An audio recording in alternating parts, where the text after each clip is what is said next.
And so it is, we do welcome our director, John Davis, 52 years of Coptic ministry, ordained by Master Kurt Stanley, Master Hamid Bey in 1969. And he steps up tonight with the Easter message. Director of the Coptic Fellowship. Here's the formal introduction for him. An action-oriented modern philosophy based on the laws of balanced living, introduced originally by the Egyptian mystery schools. He's also the director of the Spiritual Unity of Nations, dedicated to the world as one family. John is the founder of the World Service Order program, which has been training metaphysical leaders since 1985. And he's an Egyptologist, 30 tours to Egypt. He's an internationally known personal and planetary numerologist who has given over 12,000 numerology readings. John is the author of Be the Light of the World, his latest book a few years ago, A Sign of the Second Coming in Revelation of Our Time, and A Positive Universal Philosophy and Prophecy for the Coming Times. Tonight's topic for this Easter Sunday message, Quest for Christ Consciousness. Well, good evening. Happy Easter. On a personal level, Easter is a symbol of rebirth, positive change, and rededication to higher principles and ideals. Each Easter, we reevaluate our lives to determine what changes we can make within ourselves on physical, mental, and emotional levels. With each goal of personal transformation, a plan must be made and implemented into a habit pattern for daily living. Time is a great ally when we are creating a brand new habit pattern. The time on the clock indicates a reminder of what we promised ourselves we would do each day without exception. Without exception are two very important words, because the two words without exception are the key to successful return and resurrection into new positive lifestyles. The major habit shift becomes permanent when we continue to pick ourselves up, dust ourselves off, and start all over again. What I want to do is touch in on some things that maybe we haven't thought of very much. And that is the higher, as you know, in Egypt, there are all the chakra systems that are there. And this was created many, many centuries ago. And with our trips to Egypt, we try to touch into a lot of these lower chakras. But I'm going to be talking about here some higher chakras here that maybe you have not been introduced to you. First of all, the first 7 chakras we've explained before many, many, many times. But I want to take it to another level. Next, the 8th chakra. It's the chakra of the mind and the earth.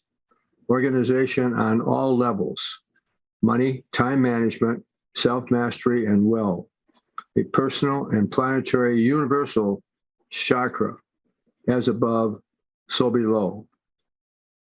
Look at the number 8. The upper oval is the world. The lower is the earth. The world is the mind of the earth, and we are in the position of becoming Christ conscious. That's all of our responsibility. One of the simple things is to be the sun, S-U-N, for all people of all nations, and pray for the benefit of the earth. The 9th chakra represents altruism, selflessness, compassion, realizing it's about everyone except us. But Christ conscious says it's not about me, it's about everybody except me. And that's very, very, very important. 10th chakra, elimination of negative earth desires. We came into this lifetime with some negative earth desires. As you know, earth is not our home, it is our school. And we have to get through and open these chakra systems to graduate from planet Earth. The 10th chakra is elimination of negative earth desires. We know in our heart what they are. But the thing is, we got to start eliminating them one by one. 11th chakra, existence on a high plane of intellect and spirituality. 12th chakra, balance of feminine heart and the will of the mind. And the energy of the heart and the mind, working hand in hand like twins, is very important to opening our chakra system. And the 13th chakra, and of course, 13 is a very powerful number. Communication of multi-levels of creation, how to handle difficult people in our lives. In other words, we are here to forgive them.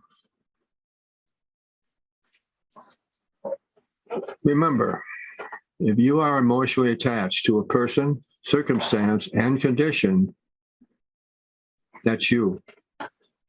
If somebody really bothers you, if they really bother you a great deal, it's just the fact that you have emotion brings you to that relationship with that person. And if it's negative, forgive them.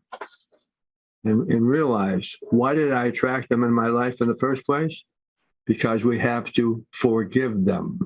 Forgiveness is one of the most powerful things we can possibly do. And one by one, we must recognize that and understand it. And Jesus said it when he was talking about Judas. Forgive him, Father, he knows not what he does. And in that particular situation, we have to go through and actually not realize what that pain was, because this thing, and you've all seen me do this 100 times, but this is key. One finger pointing at the person who we're emotionally attracted to, and 3 fingers pointed back at ourselves. I've said that hundreds of times. Next subject, universal love and world unity are 2 instruments to heal the wounds of a planet starving for wisdom and fervently praying for permanent world peace. The real truth is we are co-creators with the Supreme Creator, whether we realize it or not. We create by the nature of our thoughts, words, and deeds. Every person has the capacity to change the world. And we came back to change the world through the power of prayer. Remember, this is the Aquarian age, and it's mental. And we bring out the power of our mind and co-create with the Supreme Creator. And it is for all people of all nations. And this is why I happen to pray every day, and I encourage all of you to do, as some of you are.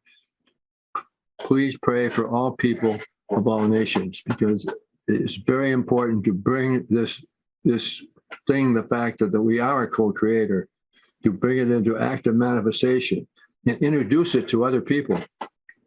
The reason we have this, the wisdom that we have this lifetime, and when we earn it, we're supposed to pass it on. And we're given it, and we pass it on.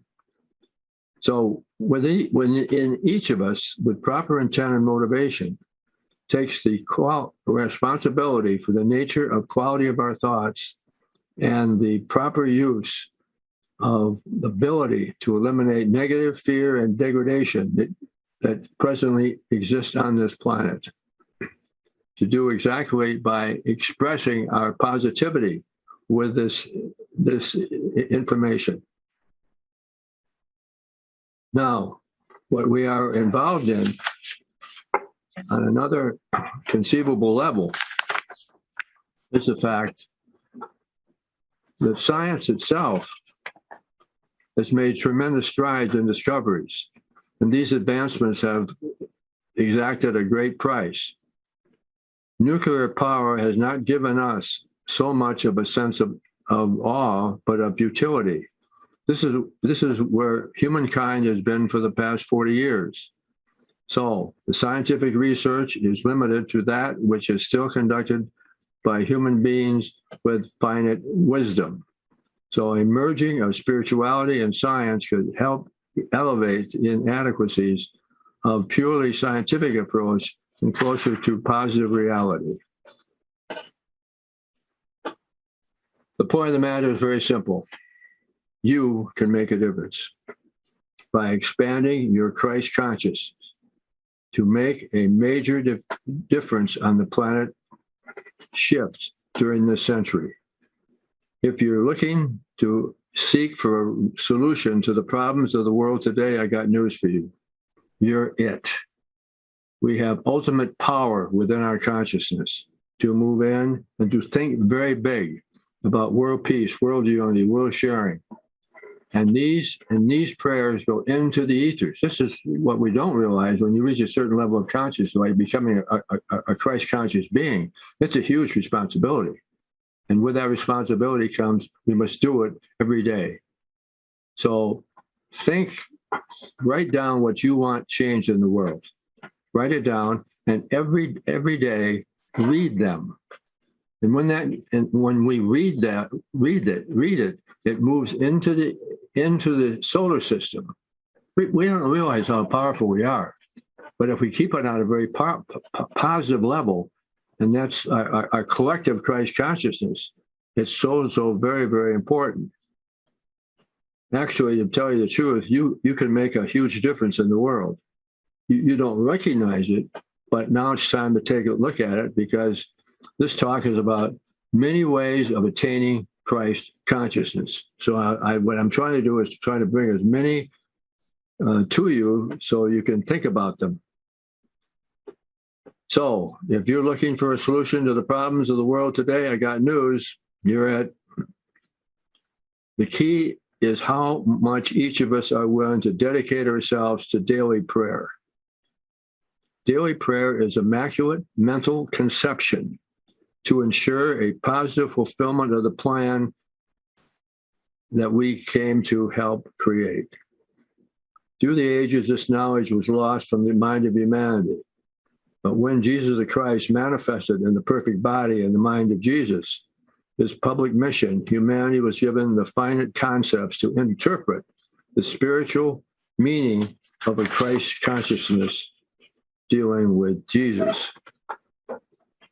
Where we are going is to a return to universality. All people of all nations. Think of it. We are a family of all peoples. But the most important part about it, we can create and send light and love to all people of all nations every day by saying, and it will go up. And collectively, we can start bringing this into a definite feeling and expression of world unity. I want to read you something that's been very, very powerful. I've been said a long time, but this is powerful. Here's a friend who shares the same feeling we feel. Wayne Dyer. One individual, this is him talking here, one individual who lives and vibrates to the energy of optimism and willingness to be non-judgmental of others will counterbalance the negativity of 90,000 people who calibrate at a lower weakening level. Next, one individual who lives and vibrates to the energy of pure love and reverence will counterbalance the negativity of 750,000 individuals who calibrate at the lower level of weakening levels. One individual who lives and vibrates to the energy of illumination, bliss, and intimate peace will counterbalance the negativity of 10 million people who calibrate at lower weakening levels. One individual who lives and vibrates the energy of grace, pure spirit beyond the body, a world of non-duality or complete oneness, will counterbalance the negativity of 70 million people who calibrate at the lower weakening levels. Think of the responsibility that is, and think about how powerful we are to bring this into active manifestation. It is a powerful, powerful thing. Now, how to attain Christ consciousness? The big word is habit. You know that one. Well, one day you say, I'm gonna go into diet, meditation, and exercise every day, every day, every day, every day. It's that word called habit. Now, the word called habit is extremely important. But when you start eating with good food, exercise, diet, and meditation, those three things, day after day, day after day, and it brings you to the point of, someday we're going to graduate from the airplane. When we go through the life review on the other side, we have these tests. Remember, as I mentioned, this earth plane is not our home, but this is what we have. This type of thing. Now, one of the things I'm going to reveal again, and maybe some of you have heard it, maybe you haven't. The point is that Jesus didn't die on the cross. And don't tell this to your Christian friends. And when he was on the cross, he lowered his heartbeat to 2 or 3 beats a minute. You know what? Hamid Bey could do exactly the same thing. In his book, My Experiences Preceding 5,000 Burials, all he did is lower his heartbeat to 2 or 3 minutes, a minute. Excuse me. Hamid Bey could do the same thing. So if Jesus and Hamid Bey could do it, then we have to recognize that this type of situation is very, very important. When I had 2 centers in Kalamazoo and Flint, every week I would go to both places, and every Easter I had to tell the Easter story, and I always got a little nervous about it because it has certain revelations that we had to say, and during that time. So this was in Kalamazoo. I went ahead and started talking about it. And when I got to the story that Jesus, this is the story I just told you there. By the way, that particular night, I usually had 20, 30 people. This one was 40 or 50 people who came. I thought, what are they doing here? What are they doing here? They must be ready for Coptic philosophy. So when I got through with the story that he didn't die on the cross, 30 people stood up and left the room. How about that one? They came to show me that I had no right to say that Jesus didn't die on the cross. But believe me, the point here, this is what happened. So really what I'm recommending you to do is to pray for a better world, requirements for Christ's universality, following the law of humility, love, and service, and bringing and using the power of the tongue to compliment as many people as we can every day. So this is a oversight of different ways of reaching Christ consciousness. But remember, diet, meditation, exercise will bring you to that realization. And then everything will get better and better and better for you. And you gain a lot of self-respect by doing so. So I hope you got something out of what I've said here. That it's just years and years of this diet, meditation, exercise, and encouraging people to do it. And I just thought when we're dealing with Easter and we're dealing with a resurrection of Easter and bring it with Christ consciousness, and then we'll get to the point that we will graduate from the earth plane and have a choice of whether we come back to school again. And let's hope that we all come into it, and when you fulfill it, you become a prototype that other people will emulate and become like. God bless you. Thank you, John. Wonderful. Always enjoy hearing that message. And I was watching the Bible story for Easter last night with Susan and I, and just the flogging that Master Jesus took for the whips and everything. Do you think he lowered his heartbeat down when he was carrying the cross to the Calvary? Yes, if he would have been examined and he was lying on the ground, people would say he was dead because his heart was beating 2 or 3 beats a minute. And keep in mind that Hamid Bey learned that whole situation of lowering his heartbeat, and you read his book, 5,000 Burials. That's how he was buried alive, because he was trained in the Egyptian mystic schools in Egypt and became one of the greatest spiritual leaders and one of the greatest authors of metaphysics and planetary history. But he was a prototype of what to become.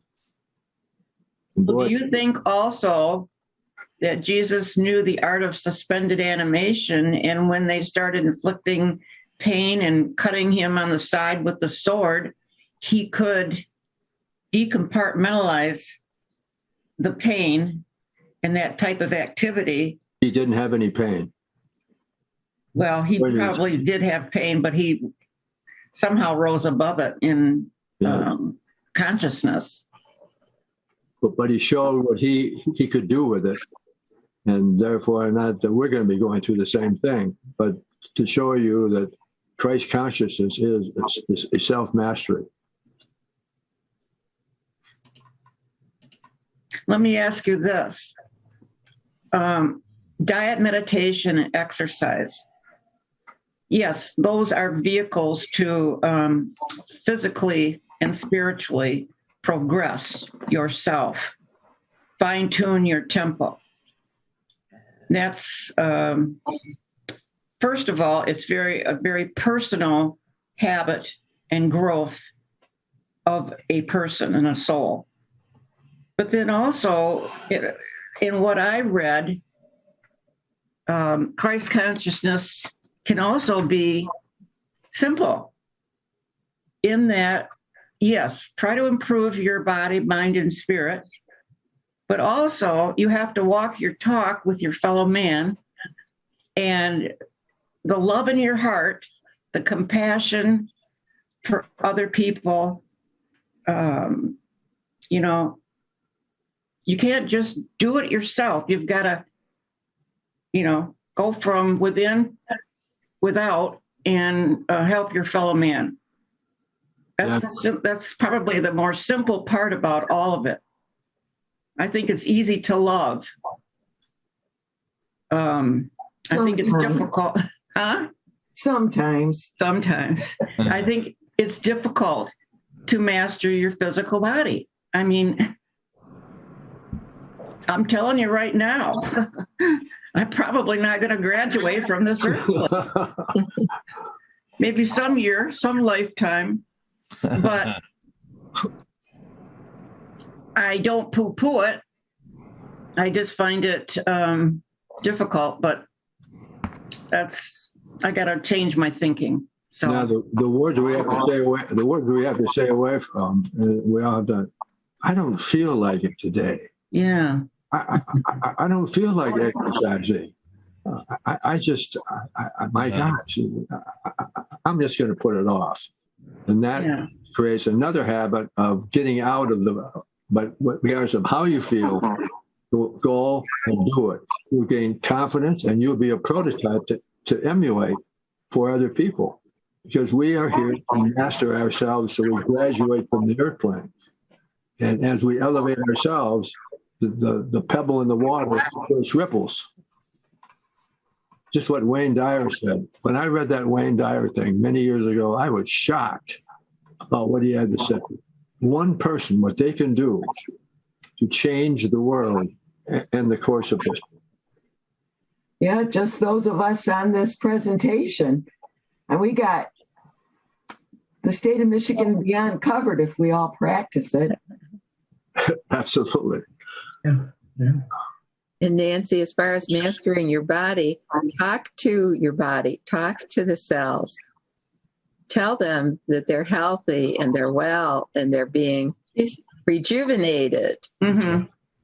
And tell your body that it's healthy. It's perfect. Right. And mastering your body isn't the goal. You don't have to, look like a bodybuilder. And it's the habit of doing these things so that your mind has the habit of doing them.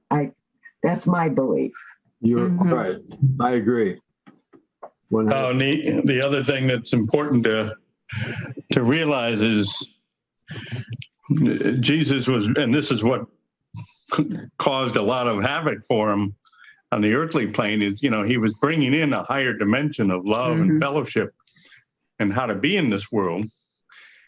And because it was such a higher dimension and understanding. You know, he really struggled with how to help people understand what he knew and how they could take it in without being so threatened or misunderstood. And more now, we're starting to understand his teachings in a totally different way than how we are initially, most of us were programmed when we were, you know, children and such. The crucifixion, in a lot of ways, was the energy of fear, the human fear, and the resurrection, from my understanding, was his willingness to forgive what we didn't know. And the fact that I'm not going to die. Death, as we know it, it doesn't exist. It's just it's an illusion. It's a fabrication of the mind. And he was just in his light body, and that's what's all going to happen to us in the end. Of what we call physical death. It's just a transformation. And he was kind of showing us that transition, and not to fear it or not to be intimidated by it. And the age of, you know, we're all starting to get old. Oh my God. Does it really matter? Because it's an illusion. Yeah. It's just a vehicle and all vehicles will end up, you know, out of gas, so to speak. You know, when you were saying that, I was just thinking that by diet, you know, watching what we eat and meditating and exercising the physical body, it's almost like, you know, we're taking our car in for a tune-up, you know, a really special tune-up all the time. And so the gas that we have in our car is the love that we have in our heart. And that's what makes us, or, you know, the analogy of traveling and giving out the love and the compassion. So I don't know, I'm rattling on. Makes sense. If you have ever read The Life and Teachings of the Masters of the Far East, is anyone familiar with that? Yes. Okay. It goes beyond just that particular lifetime for Jesus in terms of being in a body or not in a body, because the masters could create a body with their minds. Jesus came and talked to them while those explorers were out there in the late 1800s. and he had a physical body as he was talking to them. So the body is neither here nor there. It's just something that we manufacture with our consciousness. And that's what all of those masters were doing. They could create them or disappear. Because non-duality means there is no duality. There is no materialism. There is no physical earth. There is no actual physical universe. That's non-duality. Duality is, yes, there's an earth. Yes, there's a body. Yes, there's a blah, blah, blah. There's a north, a south, the east and west. And the masters could go beyond all of that, beyond duality. And duality is just God or the master architect's way of playing and experiencing through us. And I think one of the things that I always thought about the Coptic Fellowship and the base of the pyramid is there's 4 corners. And as John talks about, the balance of physical, mental, emotional, and spiritual. Those are the 4 tires on the car, the 4 corners of the pyramid. And if they're in balance, then we are able to be more loving and kind. And it's all about that practice. But yeah, that's the duality. It's God playing through us. So. Well, we are God, right? Yes. It's us playing through us. Yes. Well, it says God is man's soul. God is in all of us. We don't knock on the door to let him in, so to speak. We're each a part of God. Mm-hmm. Exactly. We're not the whole. But that's why we need to be positive and loving and get others to be also, because the whole needs to be awakened, not just our pieces. Mm-hmm. You know, as we awaken and others see us and want to know what we're doing and how we do it, then we're the prototypes. That Jesus was the prototype. So when we go beyond the body, we begin to realize that we are simply a drop of love in an ocean of love. mm-hmm. And that is the oneness. We are all one. And I think by meditating, we expand beyond our physical bodies. The energy that we create, the vibrations that emanate, go much further than we realize. So there's a concept I have, it's called spiritual amnesia, that the soul, when it comes to Earth, it purposely, not totally, but aspects of the soul begin to forget itself. So it can experience the soul agreements or contracts in this lifetime. And part of that agreement is the experience of contrast, with the intent of, within that contrast, at some point in time, we begin to remember, and then we come back to that sense of oneness, that we are that, we're not just that drop, we're the ocean, but we're one piece of that ocean. So we come back to that oneness, and then we begin to realize that everything exists as one, and there is no separation. But we have to experience on the human level, we have to experience this in order to know this. And the more we begin to remember what we've forgotten, the more we come back to that, our soul essence, and we come back to that love and that innocence and that goodness that we are. And Jesus has always said, oh, you are masters too. We just have to believe it and begin to more fully live as the master lives. Mm-hmm. So, yeah. Thank you. What I do, you can do, and greater things you can do. Right. Amen. And I think that's the big difference with this new consciousness. We were all programmed that God is out there. Mm-hmm. And in this new consciousness, God is within as much as out there. So it's everything. And that we're the expressions of God. And so God is expressing itself through us and how we operate day in and day out. Just as that tree is an expression of God, and the whole cosmos is just the expression of God. And now that we're in the age of Aquarius, I think that the veil is supposed to have thinned, and that more and more people will be becoming more and more aware. Yeah. Yeah. And it's not Jesus coming down. It's us rising. It's the Christ as love. within. Yeah. We're meeting our beloved. We're going up. Our resurrection, so to speak. Yeah. The awakening of the universal consciousness. Right. That, that's the way I understand it. Yeah.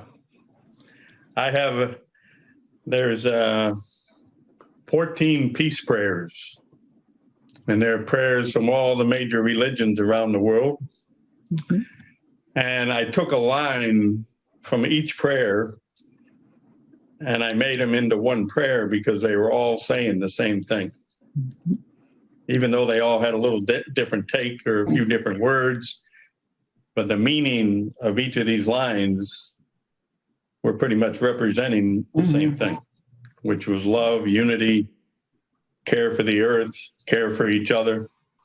Yeah, this book that I got my talk out of is so fantastic. I mean, I had a hard time paring it down to a short presentation. One thing that I remember reading is that all the world religions, how do I say that? Bhagavad Gita, the Talmud, the Quran, and probably our Bible, they all say the same thing. Yep. You know, and Hamid Bey said, this probably overlaid obviously when he wrote this, but he said, don't think that by joining one church or one society, you have God all to yourself. God is for everyone, not just for one sect of people. And I just think about all the people that think they've got the way, the truth, and the life. And nobody else has any validity. But they do. We all do. We all have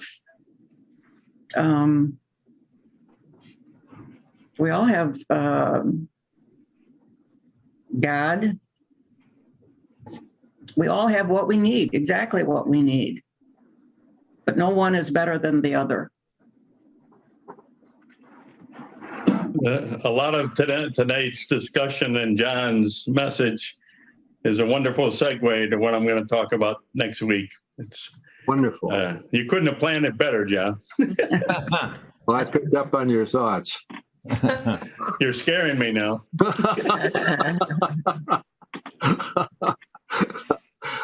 Next week's topic is love is inclusion, not exclusion, with David at 6:30 on April 11th.